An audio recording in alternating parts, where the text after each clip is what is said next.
and welcome to another episode of No Such Thing as a Fish, a weekly podcast coming to you from the QI offices in Covent Garden. My name is Dan Schreiber. I'm sitting here with James Harkin, Andrew Hunter-Murray, and Anna Chazinski, and once again, we have gathered around the microphones with our 4 favorite facts from the last 7 days. And in no particular order, here we go. Starting with you, James. Okay, my fact this week is that British warships are so noisy that enemy submarines can hear them from 100 miles away. What's going on board these ships? Disco night. Yeah, so this basically is the Type 45 destroyer, and I think we've mentioned them before. They've had a lot of troubles. They were the ones who broke down in warm water. Yes, yeah. And they also rattle very loudly, and they used to stop it by putting little wooden wedges between the hatches, and that would stop them from rattling, but they've kind of stopped doing that now just because they've run out of patience, and now our warships are rattling around the seas, and anyone who wants to know they're around doesn't even have to use any detection. They can just hear them. Wow. If you're in a submarine, Yeah. you can't really hear that well underwater. You can hear better underwater. No. As well. Well, only in the sound Have you travels ever faster tried to have a underwater. chat with someone underwater? Yeah, but sound does move quicker through liquid than through air. Really? Yeah, because the much molecules quicker. are closer together. I guess so. But then they're in a tin, so like they're not in the water itself. I just don't. Sure. They're not using their actual ears to hear it, right? No, I would say people in submarines, if you're detecting things through sound, then usually it would be sonar rather than people sticking their ears out of the hatch. I just want to get clarification. There is a new submarine that the Swedish are building. They're building these incredibly advanced submarines, and one of the features they have is there's a pod in it where the submarine can land on the bottom of the sea, and then the pod opens, and special forces can leave the submarine, plant mines, or do whatever they need to do on the bottom of the sea, and then go back in. That's very unusual, isn't it? Very unusual. Because, first of all, submarines don't really like to actually touch the bottom of the ocean, do they? Because then they can get stuck, like the Kursk one or whatever Good it's point. called. This was just a concept drawing, so maybe I've misunderstood. Also, mines in the water, you don't tend to dig them underneath the sea. Otherwise, Yes, all you're yeah. going to do is blow up some fish and crabs. Yeah, it's not like the old school scuba divers with the huge bell and rope thing. It does feel to me like you've seen an 8-year-old's drawing. But it's more effective to catch scuba divers because they're wearing their big flippers on their feet, so they're more likely to tread on a mine. That's true. But the flippers will mean that there's less pressure because they're wider. But there is pressure pushing down from the ocean, so the additional pressure of the flipper. But you don't walk along the floor in flippers. Have you ever tried to walk in flippers? Never let them touch the ground. You could walk on tiptoe on the flippers, which would give you extra height, and which would give you actually less of a surface space to be standing on Completely. mines. There are some fish which have their extended fins, and so they kind of walk on the bottom of the ocean. Oh, yeah. Tripod fish, they're called, aren't they? Do you know what? So Sweden only has 5 submarines, but they are incredibly good and incredibly quiet as well. They're so stealthy. So, for example, they're mostly used, because Sweden doesn't really fight many people, but they are mostly used by the American Navy to play the Russians. And the last time they did a big wargaming exercise, the Swedish submarines got through all the American defences and sort of virtually torpedoed the entire American Navy. Oh, wow. Yeah, without being detected. It was. Is there not a danger that one day then Sweden, this lovely peace-making nation, is going to think, hang on, we're really good at this. Well, Should we try actually not making it a game this time? Sweden used to own sort of a third of Europe. They used to have a massive, massive empire. They invaded Russia while simultaneously fighting France, I think. They're crazy. Don't invade Russia while simultaneously fighting another country. No, I know. People. Anyway, the submarines are made by Saab, is the main thing I wanted to say. Submarines. well, we reached a pretty high point of punnery quite early on Really today. hard to know where to go from here. So one way that submarines are hiding themselves, or planning on hiding themselves in future, is with bubble wrap. Did you see this? What? Is it wrapping themselves in just bubbles? Or Yeah, but not sea bubbles. This is obviously in submarines. There's a problem of trying to avoid detection by like boats and other submarines, sonar and radar, And so they've developed this kind of bubble wrap, which is kind of plasticky material that they're planning to put on the outside of submarines, and it will deflect radar. Interesting. Oh, wow. And mean they're impossible to spot. Also mean they're really fun because you just keep popping them all the time, wouldn't you? But then you get detected. That's the problem. That's true. Sound Only gets by out. 5-year-olds. The thing about bubbles that's interesting, I don't know if we've mentioned this before, is that a torpedo, when it hits a submarine, the torpedo doesn't hit the submarine, it explodes just before the submarine, and it's the bubbles that bring down the ship. Yeah, it's extraordinary. It's Yeah. like it explodes as a massive vacuum, which is like a bubble, and that will force the hull apart. Wow. Ah, because it would fool you as well into thinking you were safe when you saw it explode before it hit you. You'd be like, ha, idiots. Try again next.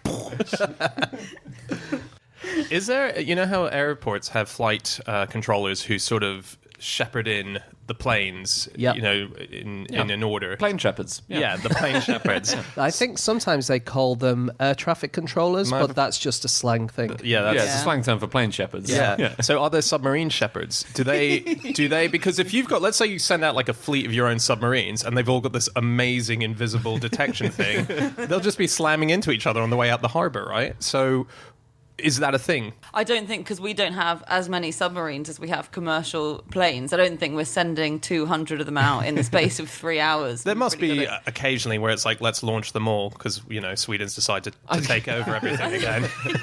I think Britain only has one constantly at sea nuclear Trident submarine. So I think That's why, isn't it? So that it doesn't crash into any others. Learned their lesson.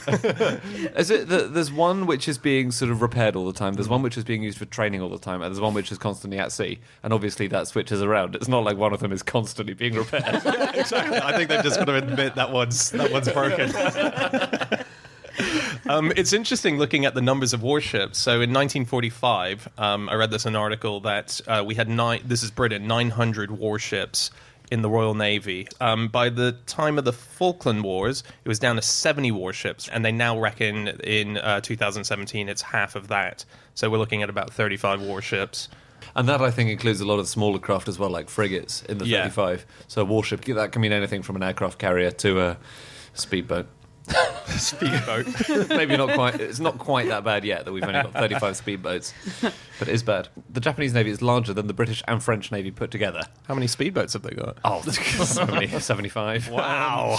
But this is the thing: the Japanese army. I was reading about this in The Economist. Has never fired a shot in anger. What have they fired it in?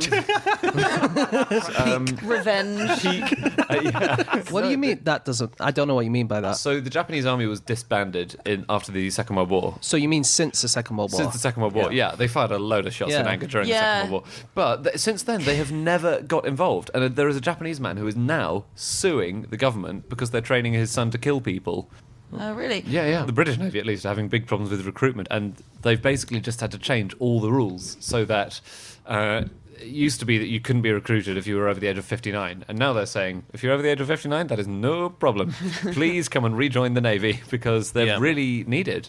God, that does seem relatively old to I start know. your naval training career. I think it's retired. It's retired. sailors. Yeah. Yeah, they're saying come back. Yeah. So Yeah. The current First Sea Lord, who's named Admiral Sir Philip Jones, he's put this calling out saying we need people to come back. It's codenamed, and I don't know why we know the code name, but it's codenamed From Street to Fleet, and they just don't have enough sailors. Basically, they need people back on ships. It's only and- 35 speedboats we need to man. Exactly. And this year has been named the Year of the Navy, and that was named by Michael Fallon, the Defense Secretary. So it's meant to be pushing it. I mean, he's the Defence Secretary. They should all be the year of the Navy to him.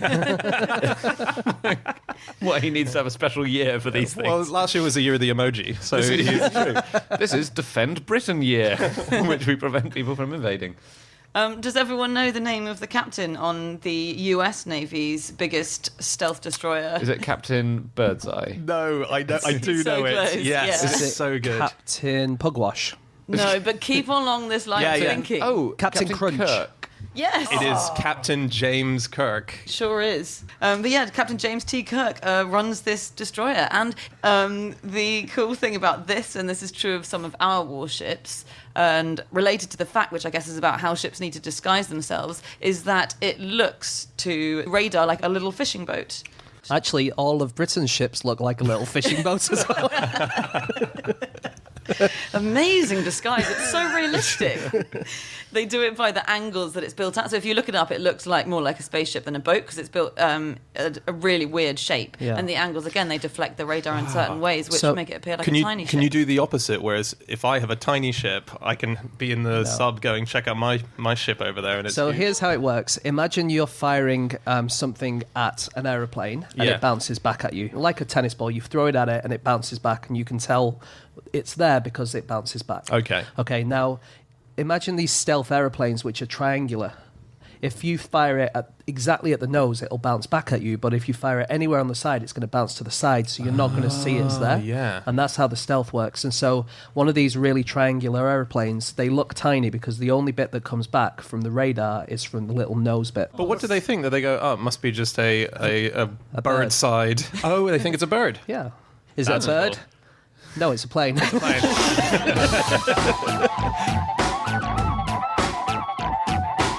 Okay, it is time for fact number 2, and that is Chazinski.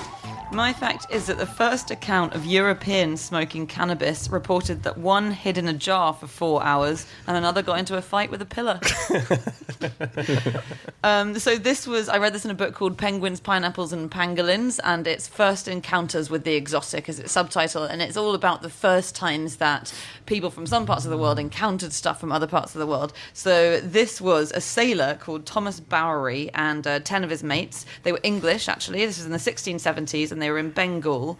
And so in India at the time, lots of weed was smoked all over the shop. It was called Bhang, Bhang. And this guy Thomas Bowery reported that it took its operation on most of us, but merrily, save upon 2 of our number. One of them sat himself down upon the floor and wept bitterly all afternoon. The other, terrified with fear, did run his head into a great jar and continue in this posture 4 hours or more. Wow. Okay, so did he have his head in a jar then?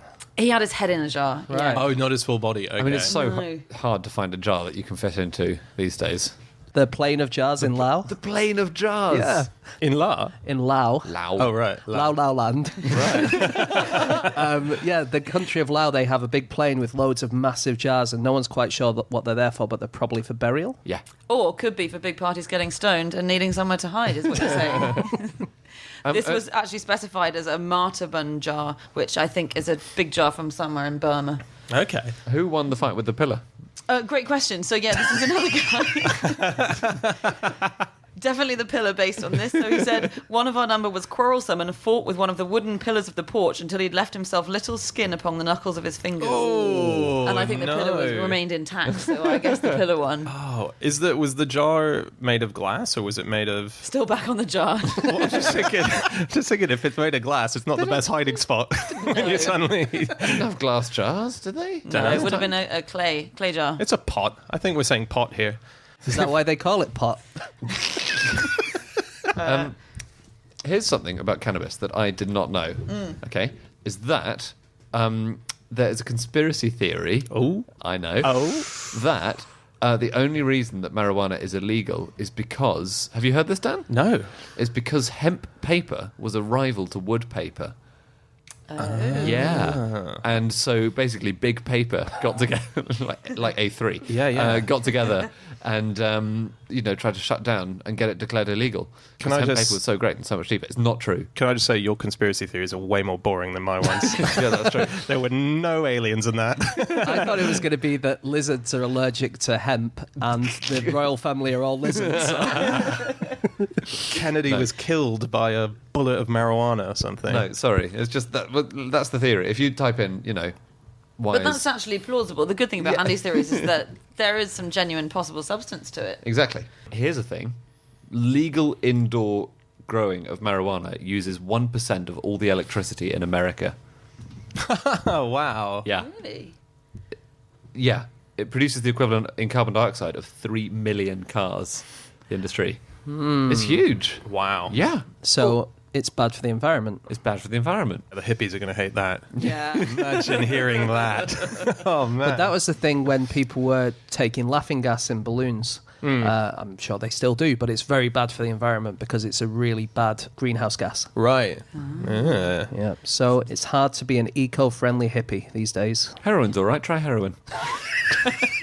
This week's episode of No Such Thing as a Fish is sponsored by heroin. Yeah, no one's got a good brand name out of it yet that we can use. It's just still heroin. Heroin was a brand. Yeah, name. it was. What? Yeah. Heroin was owned by Bayer, the German pharmaceuticals company. Oh my God, really? Yeah. So are there other kinds of heroin that we don't know the name of? Own and they're- brand. Yeah, that's what I mean. People say it's basically the same, but I prefer the branded stuff. There was this thing. I wanted to put this forward because it sounds to me like it's fake, but you guys might have read the story a while ago and know Is if it that it's ridiculous debunked. theory about hemp paper? Because no one's buying that. Well, it's this new theory. It is another theory that Shakespeare was a pot smoker because they found in a pipe, which was in the gardens or in the area of where he lived, they found a pipe that had traces of cannabis in it. And the suggestion is that he might have been a weed smoker. They can't prove that it was his, but it definitely is from the time. It's a pipe from the time on the grounds of where he lived. So wait, it had made it to England, we're saying, by the early 1600s? Because he died in 1616. Because we got it from India in the mid 1600s, really, and hardly anyone was smoking it. I think we might have uncovered a small hole in your theory. Yeah. at the That's not, outset. again, not my theory. It does make sense if you consider that Shakespeare's plays were all written by Samuel Johnson, who lived about 150 years later. Must be that. It would grow in these kind of climates. Yeah.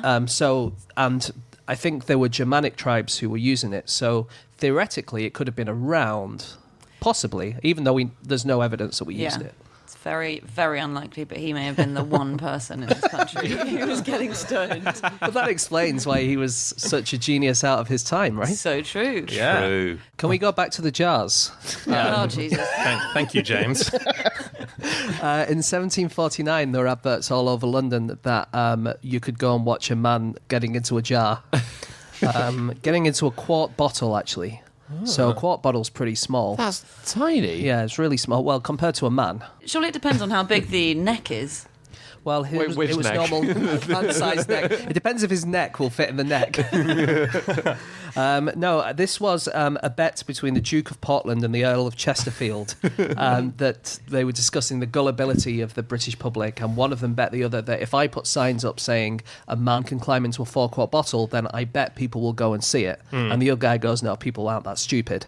Anyway, people were that stupid, and they turned up and they waited for about half an hour until it became obvious that this guy and his bottle were not going to turn up. And then they trashed the place. General chaos broke out. They ripped up the theatre, threw seats and benches everywhere. Three pillars had to be hospitalised. Everything carryable was hauled outside and thrown into a bonfire. People abandoned their hats and wigs in the panic. Wow. Abandoned wig! And then people tried to guess who it was, and no one knew. And it was only about 4 or 5 years later that the Earl of Chesterfield and the Duke of Portland fessed up. I would absolutely go along to this show. I'm with the public on I this would one. If as well. someone said this theatre on this day has been booked, I would Yeah. think that's legit. Well, up in Covent Garden, where they have all the street performers, I saw a man my size get into a briefcase. How big was the briefcase, though? It was just like it was a slightly bigger briefcase, but it wasn't quite a suitcase. So he just opened it up, and he did this whole thing. I'm going to fit myself in this briefcase, and he did. He just disappeared. And then he picked it up from the inside and made his way to the tube. Wouldn't that be great when you get to a meeting and you put your briefcase on the table? Have you met my chief strategist here? So I have one last thing about cannabis, Yeah. which is that in 2008, there was a Japanese customs officer who was training his sniffer dog, and he planted a pack of cannabis resin in... he was meant to plant it in a dummy bag, okay? A previously agreed dummy bag. He Right. decided to give his dog a bit of an extra challenge and planted the cannabis resin in a random member of the public's bag. Right. unfortunately, the dog did not find the drugs. So Well, that's probably because there was a guy inside that bag who just immediately smoked it.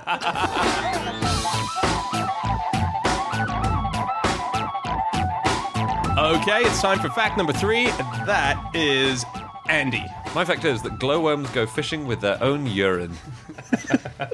We've mentioned these guys before, actually. They live in caves, and they live on the ceilings of caves, really wet caves, and they drop lines down, and they dangle them out of their own bodies, and they dangle them out of their own mouths. So scientists have been analysing the content, and it turns out they're mostly water, but the thing that makes them so sticky is urea, which is one of the ingredients in urine. So we think they're taking like their early gut urine as it's forming and stringing that out of their mouths to make these adhesive lines. That is disgusting. Yeah. It's disgusting. And these lines, then things get trapped in them, right? Exactly. Things get trapped in it and they haul them up. But They one... hold them back up. Yeah. They go, Oh my god. Yeah, and then they recycle and digest it and then use the same line again or same... So all their Jesus. meals taste of piss to a certain degree. Yeah. Wow. Yeah. All the TripAdvisor reviews are 1 star. Tasted of piss. Would not go again. No, just one thing they do. They build a mucus tube on the ceiling of the cave and they shuttle backwards and forwards along it with dozens of lines dangling down. So they can keep loads of fishing lines on the go at the same time. Wow. And then whenever an insect gets stuck, they haul it up. Very cool. Yeah. And they look really pretty, don't they? Yeah, they look lovely. for a thing which is vomiting its own piss and then eating it. Hey, it looks like a Christmas decoration in that cave. I am not coming to your house for Christmas. Urine seeping through the ceiling. So they're not glowworms like the glowworms we have in Britain, which are a type of beetle. They're a type of gnat, which people only found out relatively recently. In Maori, the name is titiwai, which means projected over water. When they're doing this thing with the fishing, they're larvae, and they're like that for quite a few years. And then they become an adult, and they're only an adult for like a day or so, and then they mate, and then they lay the eggs, and then they live for a larvae for ages and ages and ages. And if you get too many of these gnats in a cave, then they'll start catching each other, and they start eating each other, and they get cannibalistic. Right, okay. Hey. So just a few more things about the titiwai. So quite a lot of animals seem to use projectiles as fishing rods. And I think I've seen a claim that one of them is the fastest animal in the world. In this sense, Is it a cheetah? yeah, Is it a swift? A swift Yeah, is the that's- fastest. Is it a buffalo falling off a cliff? Is it a human in a spaceship? all of these are strong contenders. It really depends on your definition of fast. So it's a frogfish, and Well, I reckon a human in a spaceship's faster than that. well, it depends which bit of the body you're measuring when you're talking about speed. So this is specifically its tongue. So a frogfish, if you can picture it, they look so weird. They look like a weird, gnarly bit of rock with a kind of wobbly face on them. How dare you? That happens to be my wife. Thank you very much. And they have one of their dorsal fins is like super modified into this rod, so it looks like this really long, thin rod that sticks out of them, and it has a lure at the end, so it looks like a bit of a maggot at the end of it. And when it sees a fish coming by or a crustacean or something, then it wobbles the lure around, so the fish thinks it's a bit of prey, and then the fish will come and it'll try to eat it, and the speed at which it sucks in the prey that's landed on its lure is it manages to get it into its mouth within 0.006 seconds. So another weird thing about them is that's so fast that no other animals can see it happen. So if you're swimming next to a fish Come on, how do we know that it's happened then? Because the fish are swimming along and then your mate just disappears. That's presumably what happens. yeah, but where's we don't where's probably have- Jeff gone? There's probably conspiracy theories in the fish world about what happens to people Yeah. like Jeff. That is incredible. So what humans have done is that fish haven't done is developed high-speed cameras. Oh, the fish police probably look at that and see people speeding, and they're like, "Oh man, I wish we had that." That's awesome. really do with one of those. Yeah. Catch whatever wobbly-faced critter is swallowing our mates. And what? So we can see it through. So we've seen it with our high-speed cameras, and High-speed they cameras. jet their tongue out, and then they suck these things in. Yeah, that is That's amazing. incredible. That'd be such a skill if you're at a restaurant with someone and they had something on the plate that you wanted. What happened to my food? Tried to be the manager. Good meal, good meal. All right, nice to see you. Thanks for coming. Oh yeah, nice to see you. Wow, that is incredible. That is super fast, very right? It is. And also they can suck stuff in that's bigger than their own bodies. Okay, I think then it's a bit obvious when you're the shape of Jeff. Where'd Jeff go? The way one of them does it is by opening their mouth to 12 times its original size. So it expands its mouth to 12 times as wide as it was. And then that creates this suction in the water that pulls the prey in. Are they then Wow. still themselves, or are they then another animal completely because they've got a massive fish in I them? think the thing is the thing that's still alive. Because I they think- say that humans have got like 50% bacterial cells, so we're almost more bacterial than human. Now, if you've eaten a fish which is bigger than you, then are you actually more fish than human? Well, this is what they discuss a lot in fish philosophy school. When the police give them a break. There are salamanders which secrete glue through their skins, and then when snakes Can't get anywhere. it's called the extinct. No, it's called. Well, there's one called Batrachoceps attenuatus, and it secretes from its skin a glue which sticks the snake to itself and glues the snake's jaws shut, but doesn't stick to the salamander. What? So the snake is all glued up next to itself on its own coils, and its mouth is all glued shut. That's terrible. Only not for for the the snake. salamander. No, fantastic for the salamander. Yeah, obviously. Yeah. Urine? Do you guys Yeah. have facts about urine? Monkeys wash themselves with it. They've just found out in a new study. Do they? Yep, to attract mates. So it's male and female monkeys. We think of several species. They wee into their hands and then they rub it all over themselves like it's shower gel or something. What is it with animals? They're into They're this. just animals just love piss, don't they?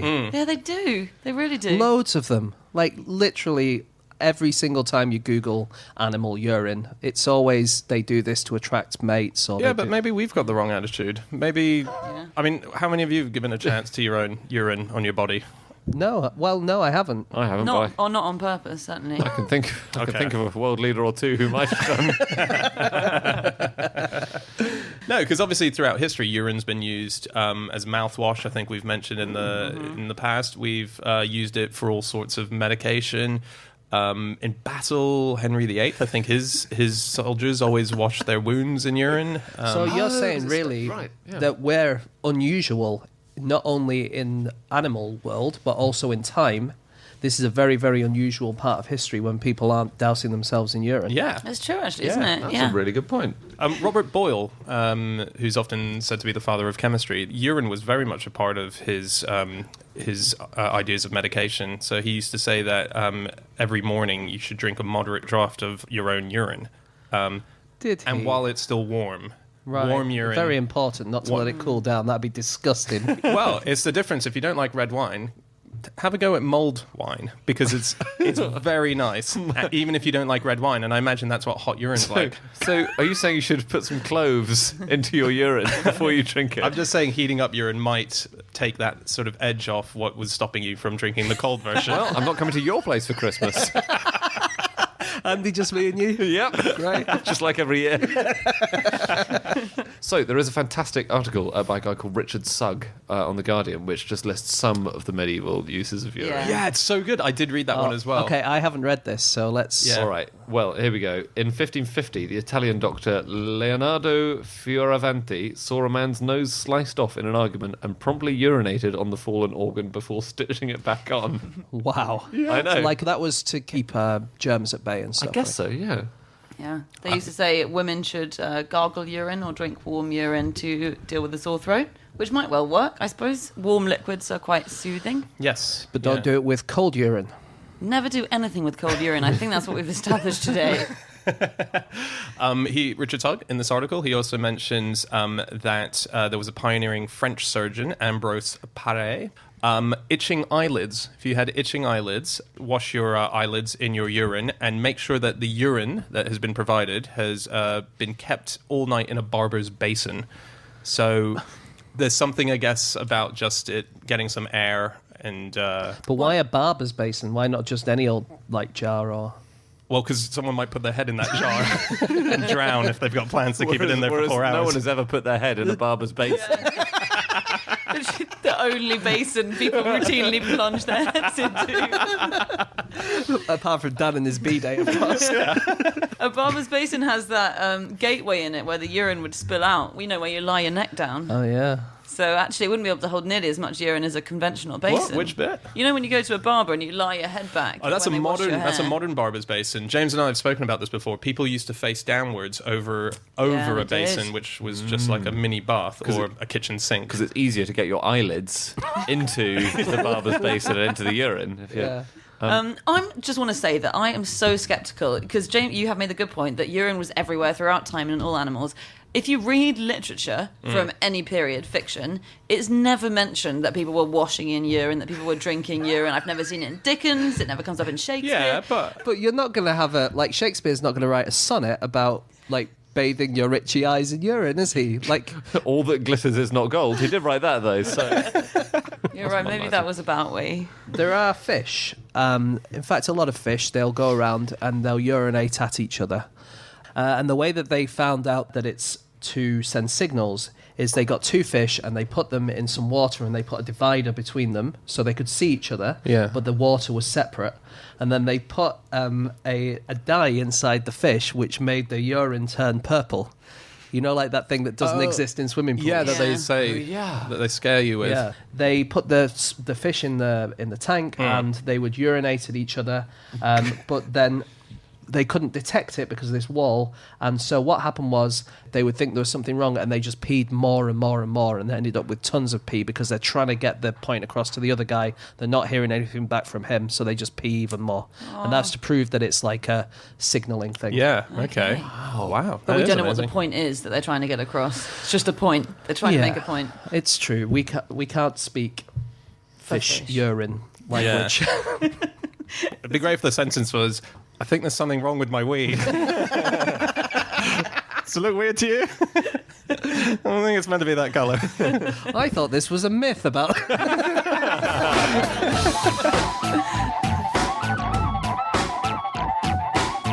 Okay, it is time for our final fact of the show, and that is my fact. My fact this week is that, according to the Endangered Language Alliance, more languages are spoken in Queens, New York than anywhere else in the world.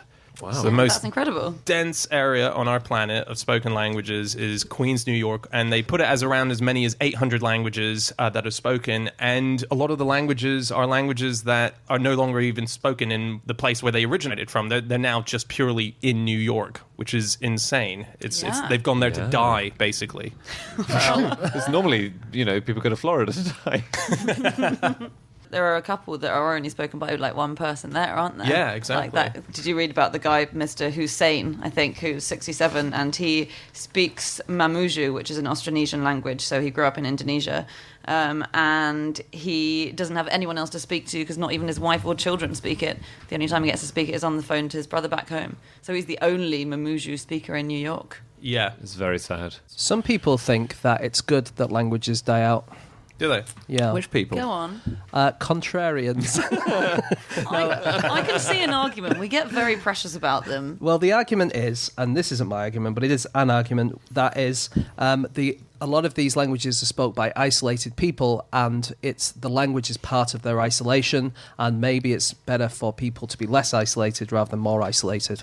I see. And the other argument, which is much more pervasive, is that it's complete cultures and knowledge which you lose as soon as you lose a language. Yeah. Although we can write them all down now. We can record them all. You can put them on the internet. That is not a language living, though. Yeah. It's not a way of life living, No, it's not. Yeah. Don't go to Cornwall anytime soon, Anna. In 2001, there were 6,809 known languages. How many do you think there are now? They're dying out 2 a month. Okay. 6,200. I'd say 6,900. I reckon we're discovering more languages. Yeah, that's right. There's more than 7,000. No way. We're finding them quicker than they're dying out at the moment. Wow. But that can't keep going forever. No. Well, At some point, So- we will hit the buffers there. unless there is an infinite number of languages. Okay. So you were right, Andy. Thank you. Yeah. That's all I need. Or unless we start creating new ones, because Yes. there's for instance a new language in Australia which is called Light Walpiri. So it was related to Walpiri, but it's just been identified as a new language. It's in this really isolated village of 700 people in the Northern Territory. Is it light as in like Marlboro Light, or I think it is sort of Is like it? that, now slightly with, less now bad with for your health. 20% fewer consonants or something. Exactly. Yeah.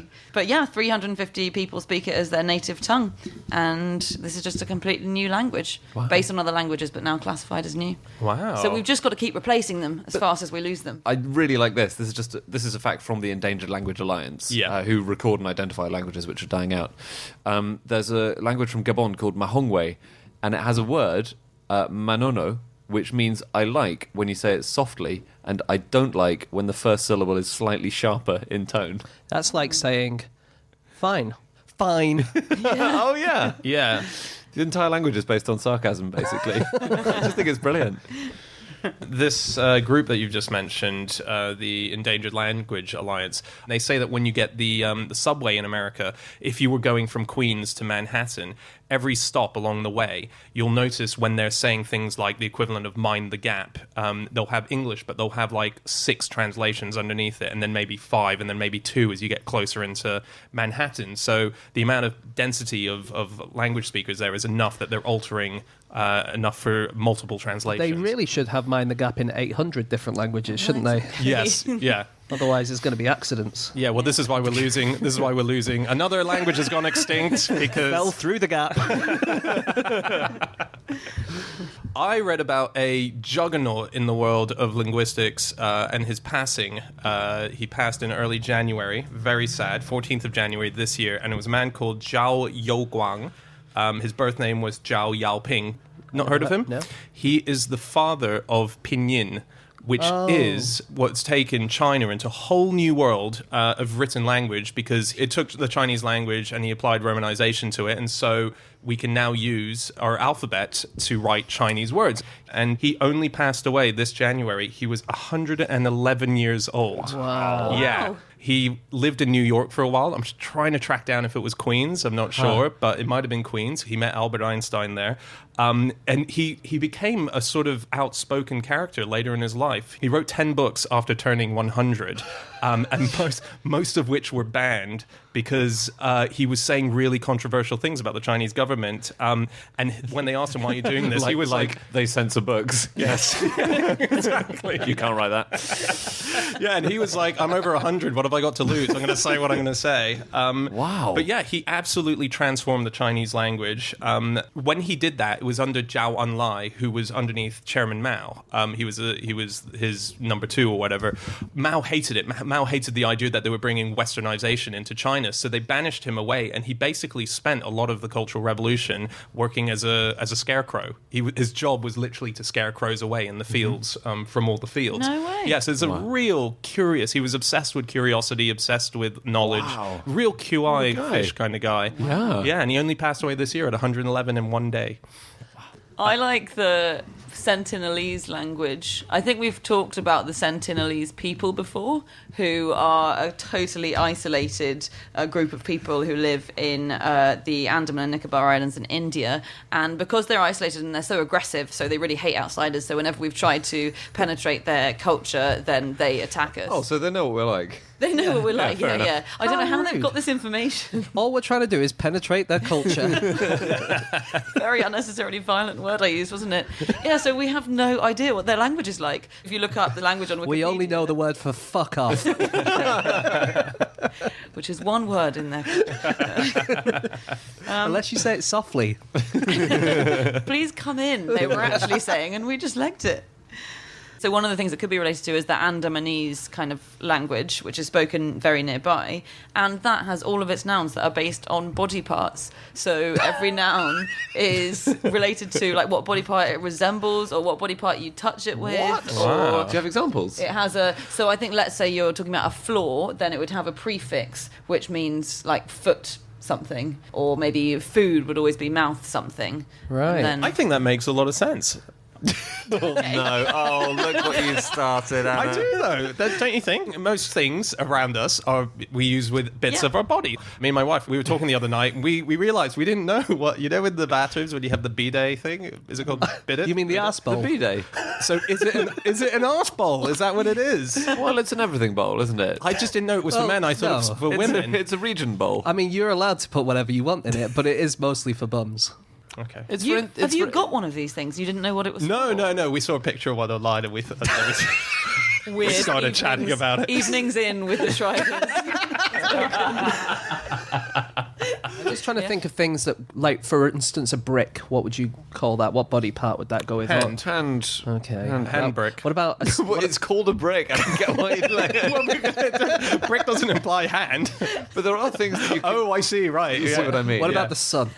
The sun. Eye. Eye. Oh, You Jesus. see it from a distance. Yeah. Okay. We all got that immediately as well. It must be something it doesn't work for. It's the rest of the podcast. What about a worm? Foot? Why? Why foot? Because you don't want to tread on it? Because they're on the ground? Yeah. Or it's got to be things they resemble as well. Small Yeah. intestine. Willy worm, yeah.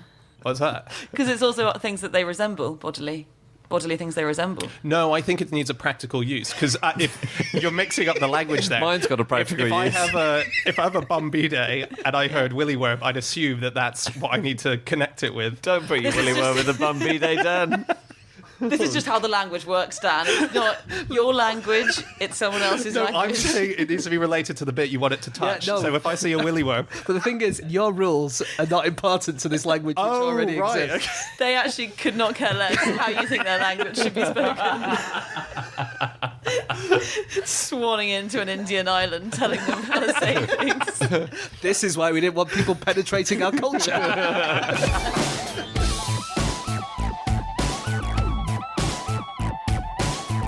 Okay, that's it. That is all of our facts. Thank you so much for listening. If you'd like to get in contact with any of us about the things that we have said over the course of this podcast, we can be found on our Twitter accounts. I'm on @Schreiberland, James, At egg-shaped. Andy, At Andrew Hunter M. and Shazinski.